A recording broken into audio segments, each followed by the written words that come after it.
আজকের দিনটি সকলের জন্য আনন্দের দিন, কারণ বিএনএতে দীর্ঘ ৩ বছরের কঠোর প্রশিক্ষণ শেষে আজ তোমরা বাংলাদেশ নৌবাহিনীতে কমিশন লাভ করতে যাচ্ছ।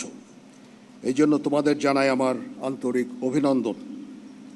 তোমাদের কাছে আমার প্রত্যাশা এই যে নেতৃত্বের সর্বোচ্চ গুণাবলী যেমন সততা, সত্যবাদিতা, কর্তব্যনিষ্ঠা ও কঠোর পরিশ্রম দ্বারা নৌবাহিনীর উপর অর্পিত সকল দায়িত্ব তোমরা আন্তরিকতার সাথে পালন করবে।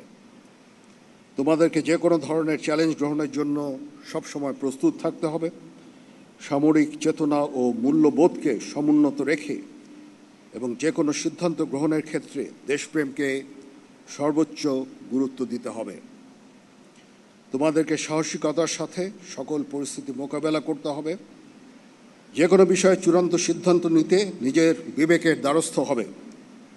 তোমরা ভুলে যাবে না, তোমাদেরকে গড়ে তুলতে দেশের খেটে খাওয়া মানুষের অনেক অবদান রয়েছে। মনে রাখবে, আমাদের জীবনে ধর্মীয় মূল্যবোধের চর্চা ও ধর্মীয় অনুশাসন মেনে চলার গুরুত্ব অপরিসীম।